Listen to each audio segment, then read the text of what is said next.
There is dating is complicated, but for teenagers, it is uncharted territory. Our next guest is on a mission to build a culture of respect and give parents and kids the tools they need to make smart decisions about dating.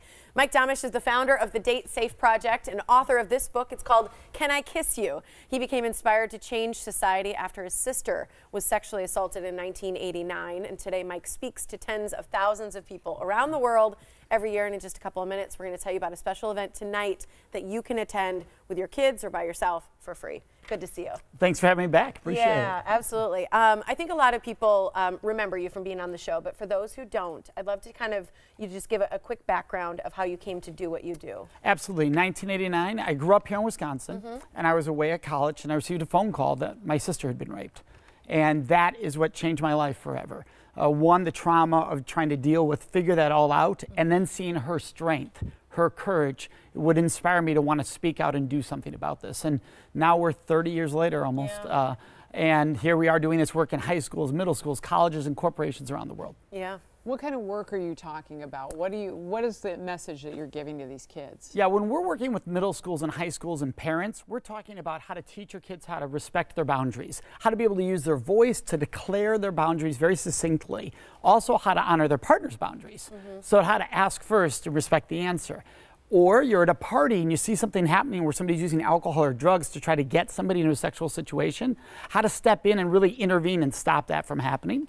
And then lastly, how to create a supportive environment so survivors can come forward. You know, if you're a parent out there and this has ever happened to your kid, you want to make sure they can feel safe coming to you. Most parents do the opposite. Yeah. They actually put like if there's anybody ever touches you, I'll kill them. Right, and that scares the kid from coming forward. We want to open that up. Yeah, I think you've been doing this for a long time. You've been here on the show for a long time. Yes. And I can imagine that dating has changed over the decades. So let's talk a little bit about what you've seen, because I think kids are much more open, but also, and a lot more things are exposed these days, so there's more conversation about it. But I wonder what you're really seeing in the trenches of the schools and the colleges and really talking to kids. Well, and you just brought it up. It's the impact of how much more is open now. Yeah. And because openness is good. That's healthy. If we're talking, we can address it. Right? That's right. However, if it's open and we're not talking, then the openness, what happens is the students see so much, they're exposed to so much, they think that what they're being exposed to is the norm.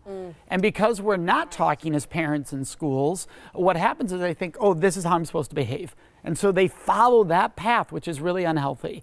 And so what we want to do is go, hey, we have a more open culture. I, as a parent, I need to be way more open now, because I need to help them see that's not the right path. Even though it's exposed, it doesn't mean it's right. It's us as parents trying to catch up with how open they are. Yes, and one of the big mistakes parents make is they think, well, you know, times have changed so much, I can't relate. The fact is, most of dating hasn't actually changed. And a lot of sex is still the same. Yes. You still get nervous, right? Works the same way. Yeah. You know what? The way they were pressuring people to have sex 40 years ago, same way they're being pressured today. Right. That hasn't changed. Using alcohol to get somebody to do something, there are married people doing that today. They were doing it 40 years ago. That hasn't changed. So you have a lot in common with your kid as far as the culture they live in and the culture you lived in. One thing I think has changed, though, and what you were talking about being exposed to so much more, is pornography. Like, how does that play into it? Because kids, I mean, it seems like they could just, on a click, get whatever they want. Yeah. On their handheld device. Yeah, and what's interesting is parents are like, oh, this generation's so perverted, all this pornography. And I'm like, wait a second.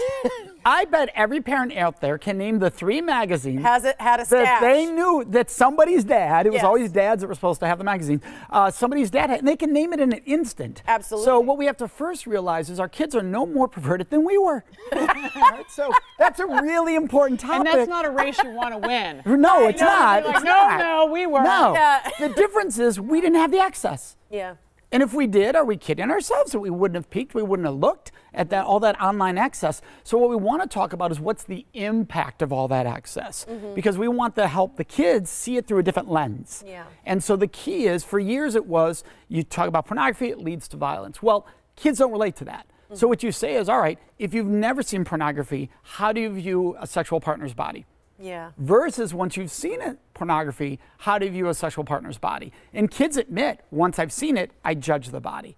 But without having seen pornography, I just see this body. I'm like, oh, this is amazing, this is incredible. I see the gift for what it is. But I lose the gift the more I watch pornography. That's an important lens for them to realize that, hey, this is not what you should expect as a norm. Yeah.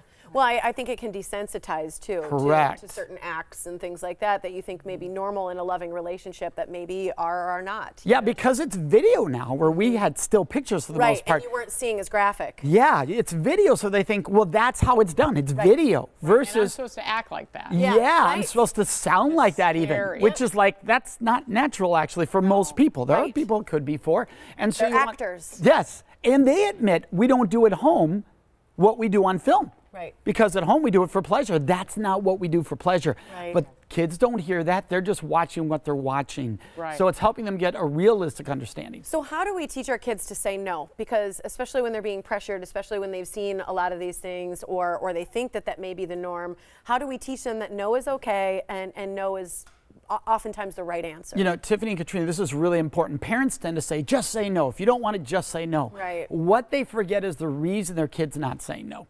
The reason their kid's not saying no is because they're afraid to hurt their partner's feelings.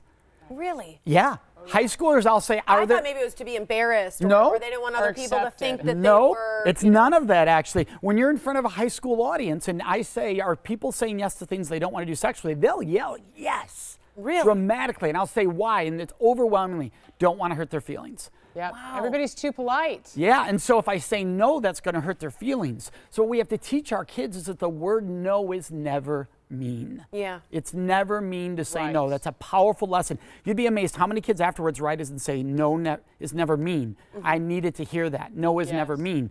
Right. And saying and then no. my feelings are valid. Yeah, that's just it. Saying no empowers me. It's the kindest thing I can do for me and for my partner, because now I'm not misleading them. I'm not lying to them that I want to do something I don't want to do. I'm being honest. That's respect. Yeah. So it's really important. Every teenager needs to come and see you. And you can do it tonight for free. It's at Greendale. So you can learn more about the Date Safe Project and Safer Choices, helping equip your kids with specific skills. Again, 6 o'clock, free. Greendale High School is where you can see Mike speak, and you're probably going to learn a lot. Thanks for being here, Mike. Thank you. Thank you both for having me here. I appreciate it. Great.